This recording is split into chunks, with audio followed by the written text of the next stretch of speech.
Hello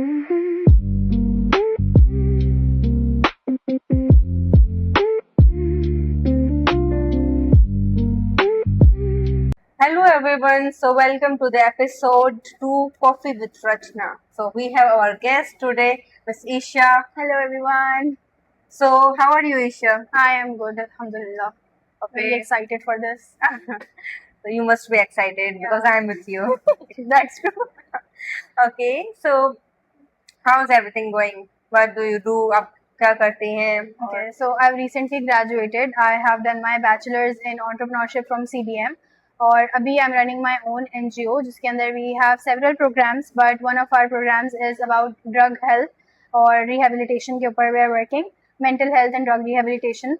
और we have this rehabilitation जहाँ पे हम इस वक्त बैठे हुए हैं. तो okay, so as आपको हमारा टॉपिक पता चल ही गया होगा जो कि है ड्रग एडिक्शन पर. जैसा कि आप ये रिहैब सेंटर चलाती हैं और this is known as mental health and drug addiction rehab centre. So आप मुझे इस रिहैब सेंटर के बारे में बताएं. यहाँ पे कितने लोग हैं और किस तरह रहते हैं और उनके जो पेरेंट्स मिलने आते हैं या नहीं आते, उनका लाइफ, उनका बिहेवियर, ये सारी हम बातें जानना चाहेंगे. सही. So currently we have more than 10 patients हमारे पास और हमारे पास 10 से ऊपर पेशेंट्स हैं जो कि रिकवर होकर जा चुके हैं हमारे पास से. और करंटली जो है हमारा जो रिहैब का जो प्रोग्राम है वो 3 मंथ्स के ऊपर डिवाइडेड होता है. तो 3 मंथ्स के अंदर ऐसा होता है कि 15 डेज हमारे डिटॉक्स के होते हैं कि जब हमारे पास एक पेशेंट आता है तो वो 15 डेज डिटॉक्स में गुजारता है, जहाँ पे हम उनको स्टेबलाइजिंग मेडिकेशंस प्रोवाइड करते हैं क्योंकि विड्रॉल सिम्टम्स जो होते हैं ना वो बहुत सिवियर सिम्टम्स होते हैं कुछ पेशेंट के अंदर के वॉमिटिंग होती है, सीजर्स हो जाते हैं कभी कभार. तो हम उनको स्टेबलाइज रखते हैं. 15 डेज के बाद जब वो स्टेबलाइज हो जाते हैं तो फिर वो हमारे प्रोग्राम के दूसरी तरफ मूव कर जाते हैं जिसके अंदर हमारी मीटिंग्स होती हैं, साइकोलॉजिकल सेशंस होते हैं, उनके एक्टिविटीज़ होती हैं और फिर आहिस्ता आहिस्ता रूटीन बिल्डिंग होती है, डिसिप्लिन के ऊपर काम करते हैं, हम उनको रिस्पॉन्सिबिलिटीज़ वगैरह प्रोवाइड करते हैं. और फैमिली का ये होता है कि वीक में एक दफ़ा फैमिली उनसे कॉल पे बात करती है और वीक में एक दफ़ा फैमिली उनसे मिलने आ सकती है. दैट कम्प्लीटली डिपेंड्स कि कभी किसी के पेशेंट्स आते हैं, फैमिली की आती है मिलने के लिए, कभी नहीं आती मिलने के लिए, कभी बहुत टाइम बाद आती है. That completely depends. बट हमारे प्रोग्राम के अंदर रिकमेंडेड यही होता है कि आप हफ्ते में एक दफ़ा पेशेंट के साथ, क्लाइंट के साथ मीटिंग करें. अच्छा, तो मतलब उनके पास कोई ऐसा मोबाइल फोन वगैरह नहीं? हमारे अंदर मोबाइल फोन वगैरह कुछ भी नहीं होता. टीवी उनको एक सर्टेन टाइम के लिए अलाउड होता है कि इस टाइम से इस टाइम तक वो टीवी देख सकते हैं. अपार्ट फ्रॉम दैट सुबह में उनका एक ग्रुप लगता है जिसके अंदर मेडिटेशन होती है. We work on emotions, we work के हम किस तरीके से अपने इमोशनल आइडेंटिफिकेशन कर सकते हैं, हम अपने आप को कंट्रोल किस तरह कर सकते हैं, हेल्दी कोपिंग मैकेनिज्म्स किस तरह कर सकते हैं. और फिर रात में एक और मीटिंग होती है जो जिसको हम डेली चेक इन का नाम देते हैं, जिसमें हमने सुबह से शाम तक के इमोशंस को फील किया, हमारे आपस में कोई फड्डा हुआ, किसी के साथ कोई इस तरीके का कॉन्फ्लिक्ट हुआ तो हम उसको डील करते हैं. और फिर रात में भी इमोशंस के ऊपर बात करते हैं जो पूरे दिन में हमने फील किया और हम उनको स्टेबलाइज किस तरह. पेशेंट बाहर जा सकते हैं, लाइक आना जाना? नहीं, हमारा 3 महीने तक पेशेंट्स को बिल्कुल भी अलाउ नहीं होता कि वो बाहर जाएं. बाद में फिर 2.5 महीने के बाद उनका री इंटीग्रेशन का पार्ट होता है जिसमें वो सुपरवाइज्ड हमारे रिकवरी काउंसलर्स के साथ सुपरवाइज्ड 1 दफ़ा 2 दफ़ा विजिट्स लगा के आते हैं ताकि वो सोसाइटी में वापस री इंटीग्रेट करना सीखें. क्योंकि आप 2.5 मंथ्स एक जगह पे रह रहे हो एक ही सर्टेन लोगों के साथ, तो आपको सोसाइटी में वापस री इंटीग्रेट करने के लिए फिर हम उनको बाहर भेजते हैं. अच्छा ईशा, अगर जैसे कोई आता है रिहैब सेंटर जो ड्रग एडिक्शन का कोई मुतासिर है उससे, तो कितने टाइम तक वो हो जाता है ठीक, और ठीक होने के बाद कितने चांसेस हैं कि वो वापस उसकी तरफ ना जाए? ठीक, दैट कम्प्लीटली डिपेंड्स कि वो बंदे की विल पावर कितनी है. टू बी वेरी ऑनेस्ट, हम अपने प्रोग्राम के अंदर 100% एफर्ट्स कर रहे हैं. बट इफ़ कोई चाहता ही नहीं है, because there are certain type of people, वो लोग जो ड्रग्स छोड़ना चाहते हैं लेकिन नहीं छोड़ पा रहे, और जो छोड़ना चाहते हैं, जो खुद से विलिंग है ना, उनके लिए it's more easier than those जो कि छोड़ना ही नहीं चाहते, जो उसी चीज़ में घिरे रहना चाहते हैं, जो हेल्दी. क्योंकि देखिए this healing journey is not easy. बहुत ज़्यादा सेटबैक्स आते हैं, आपको बहुत ज़्यादा वापस से रिलैप्स होने के चांसेस होते हैं, आप बहुत ज़्यादा इशूज़ फेस करते हो. क्योंकि आपको ये भी तो देखना है कि आप फर्स्ट ऑफ ऑल उस चीज़ में गए क्यों, क्या रीज़न था. अगर वो रीज़न आपकी लाइफ से आप डिटैच नहीं कर पा रहे तो फिर रिलैप्स के चांसेस बढ़ जाते हैं. इस तरीके से होता है. तो अगर मतलब वापस उसकी तरफ जाते हैं, फिर वापस वो आपके पास आते हैं, या फिर कितने लोग वापस आते हैं? हमारे पास अब तक तो अल्हम्दुलिल्लाह कोई भी वापस नहीं आया है, बट देर आर चांसेस के लोग वापस आ सकते हैं 1 साल बाद, 2 साल बाद. क्योंकि हमारा प्रोग्राम ये कहता है कि आपको हमारे साथ कनेक्टेड रहना है, आप यहाँ से जाने के बाद भी हफ्ते में एक दफ़ा हमारे पास विजिट करो, आप आओ। अगर आपको लाइफ में कोई प्रॉब्लम्स आ रही हैं, हमारे रिकवरी काउंसलर्स आपके लिए बैठे हैं, उसकी हम कोई फ़ी चार्ज नहीं करते, कुछ भी नहीं होता, वो फ्री ऑफ कॉस्ट हम आपके साथ बैठते हैं। वीक में हमारे पास अभी भी जो गए हुए हैं ना, वो हर वीक हमारे पास सैटरडेज़ को संडेज़ को विजिट करते हैं। तो उनकी लाइफ में क्या चल रहा है, क्या प्रॉब्लम्स चल रहे हैं, वो फेस कर रहे हैं, वो हम उनसे डील करते हैं, हम उनको बताते हैं आप उनको हेल्दी तरीके से किस तरीके से उनसे कोप कर सकते हो।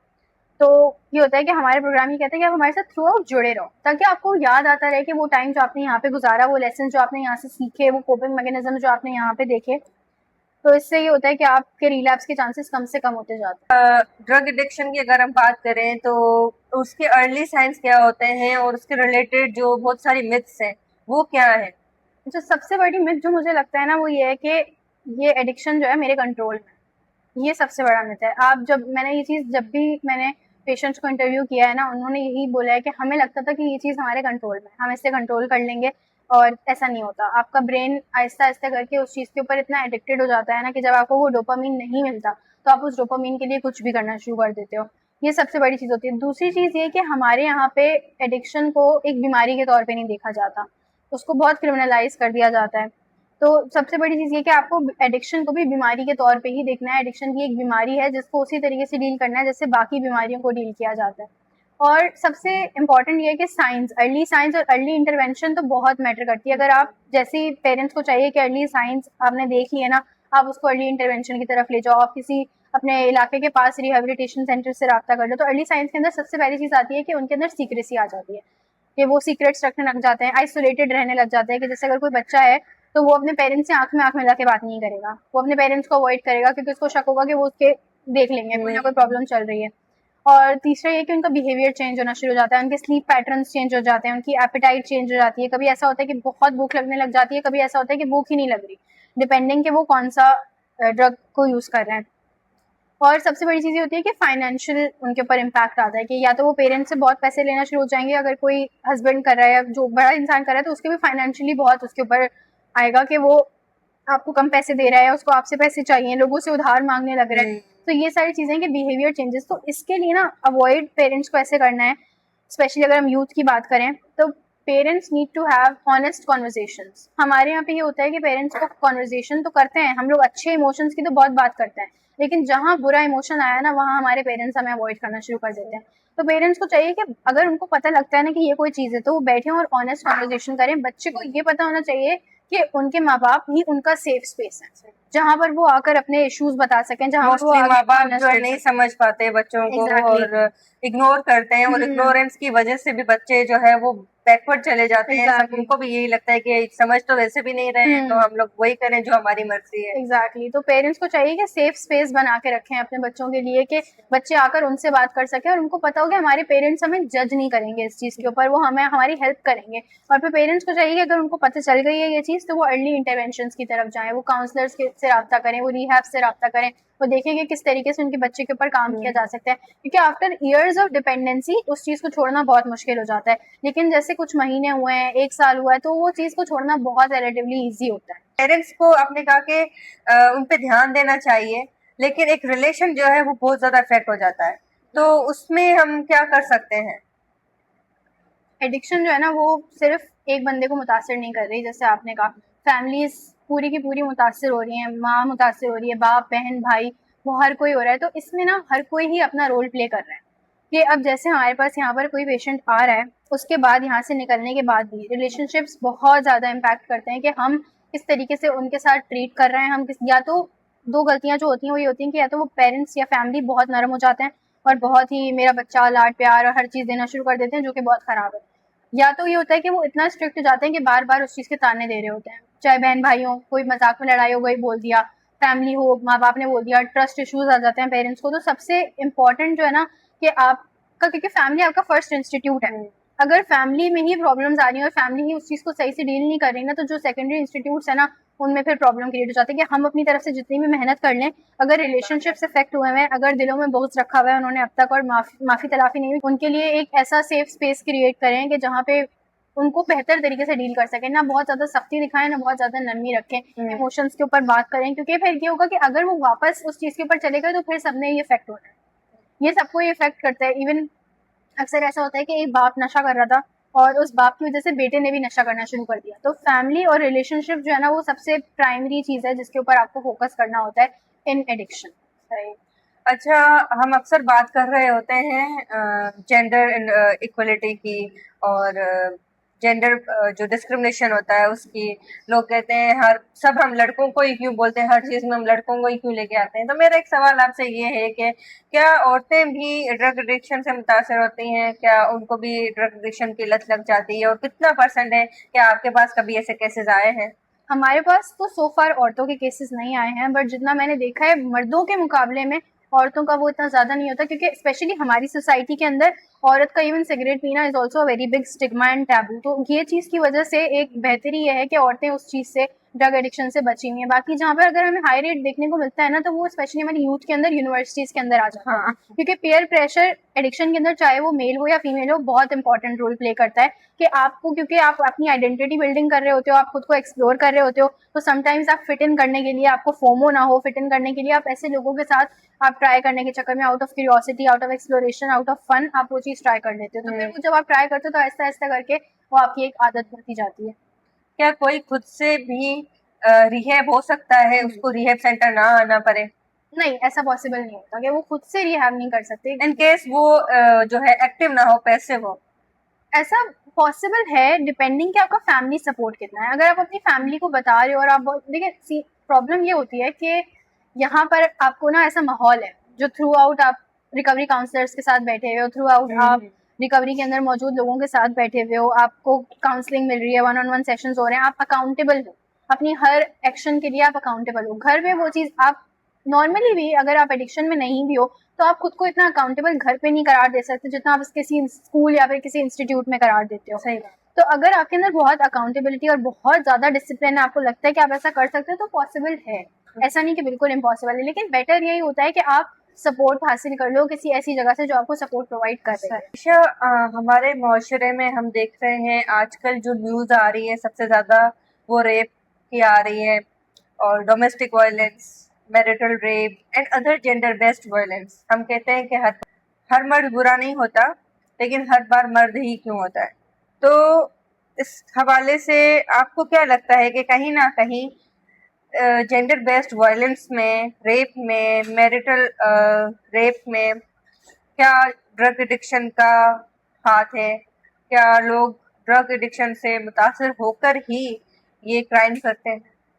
कंप्लीटली तो हम नहीं कह सकते, मगर पार्शियली कह सकते हैं, क्योंकि जब एक इंसान ड्रग के इन्फ्लुएंस में होता है ना, वो अपने होश में नहीं होता कि वो क्या कर रहा है क्या नहीं कर रहा है। जैसे कि मैंने आपको पहले भी बताया कि इस तरीके के भी केसेस आते हैं कि एक बच्चा अपनी माँ को मार रहा है, तो कैसे किसी बेटे का दिल करेगा कि वो अपनी माँ को मारे।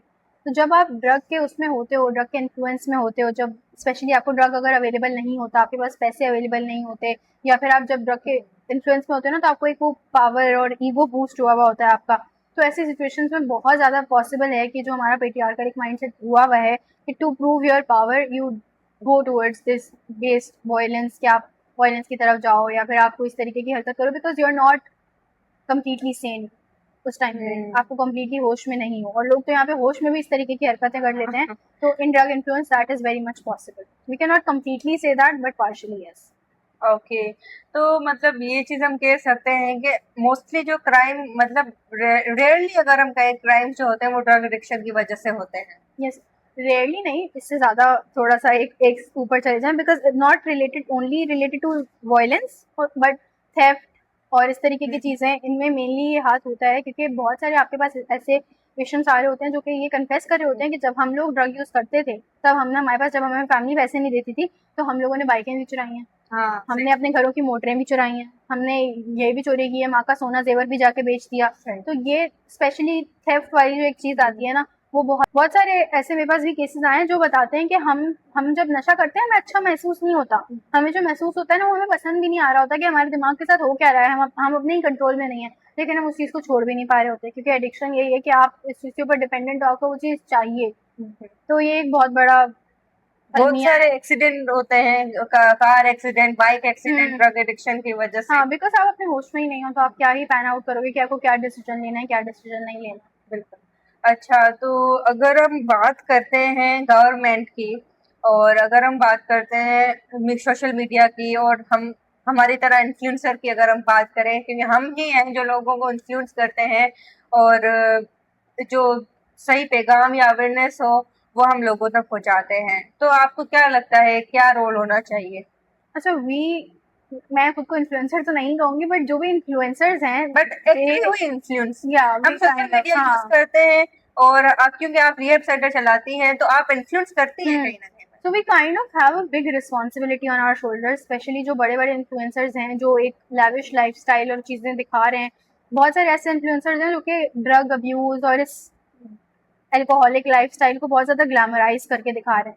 सो दे शुड रियलाइज कि they have this responsibility on their shoulder कि वो एक यंगर जनरेशन को, उस जनरेशन को जिनके पास वो सारी चीज़ें अवेलेबल नहीं है, उनको इन्फ्लुएंस कर रहे हैं into fitting into the society. उनको लगता है कि अगर वो उस जैसा दिखना चाहते हैं या बनना चाहते हैं तो उनके लिए बहुत ज़्यादा नेसेसरी है कि वो खुद को उस जैसा बना लें, वो उन्हीं के रंग में रंग जाए, वो उसी तरह ड्रग्स यूज़ करें, वो उसी तरह अल्कोहल यूज़ करें, उसी ग्लैमराइज लाइफस्टाइल में जाएं। तो आई बिलीव कि social media plays a very important role, especially इस चीज़ में भी कि आप इन्फ्लुएंस कर रहे हो, इस चीज़ में भी कि वो आपको मेंटली भी ना बहुत इफेक्ट करता है कि आप किसी की लाइफ देख रहे हो, आपको लगता है कि आप एक रेस में भाग रहे हो। जिस तरह आप अपनी लाइफ को कंपेयर करना शुरू हो जाते हो, there is this void inside you, आपको अपने अंदर खालीपन महसूस होता है।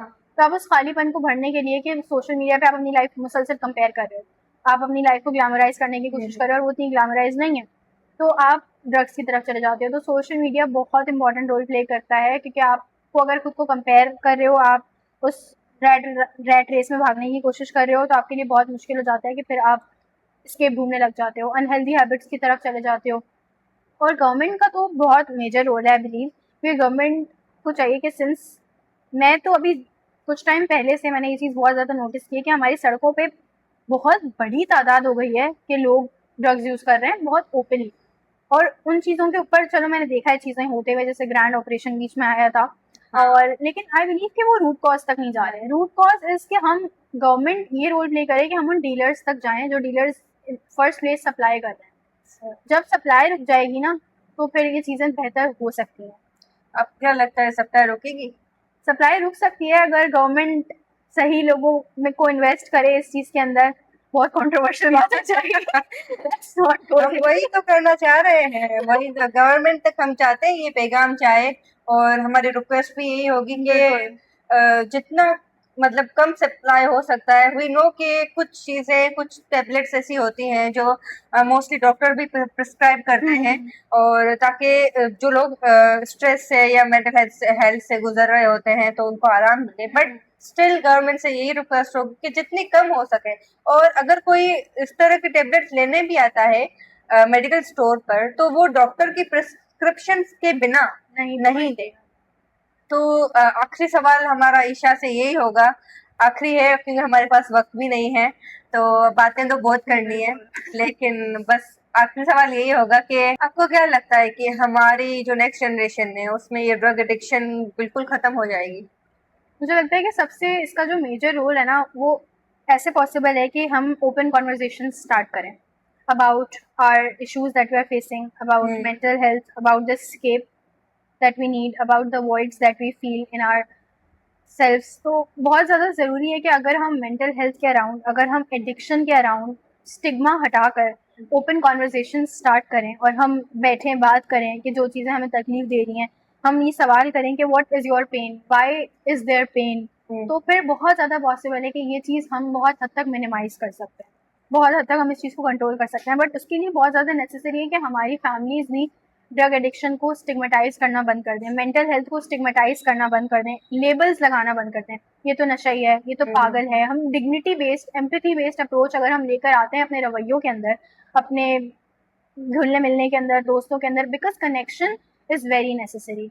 अगर आप यहाँ से भी निकल रहे हो ना और आपके पास जेन्युइन कनेक्शंस हैं, आपकी फैमिली आपसे जेन्युइनली कनेक्टेड है इमोशनल लेवल पर, तो बहुत पॉसिबल है कि आप रिलैप्स की तरफ नहीं जाओगे। आपके दोस्त आपके साथ जेन्युइनली कनेक्टेड है, आपकी कम्युनिटी कनेक्टेड रहेगी। बजाय इंडिविजुअलिज्म के ऊपर फोकस करने के, अगर हम कम्युनिटी कनेक्शंस के ऊपर फोकस करेंगे तो बहुत पॉसिबल है कि हम इस चीज़ को बहुत हद तक रेडिकलाइज, मिनिमाइज कर दें। आखिरी मैसेज आप क्या देना चाहेंगे हमारे ऑडियंस को? मैं यही देना चाहूँगी कि स्टार्ट हैविंग डिफिकल्ट कॉन्वर्जेशंस, अपने इमोशंस के ऊपर बात करो। अब अगर किसी अनहेल्दी हैबिट में चले गए हो तो have open conversations with your friend, find a loved one, find a trusted person जिसको आप बता सको कि आप इस चीज़ से गो थ्रू कर रहे हो, एंड अपनी हेल्प लेने से ना भागो नहीं, ये नहीं समझो कि मैं हेल्प लूंगा तो मैं कमजोर फील करूंगा या कुछ इस तरीके का।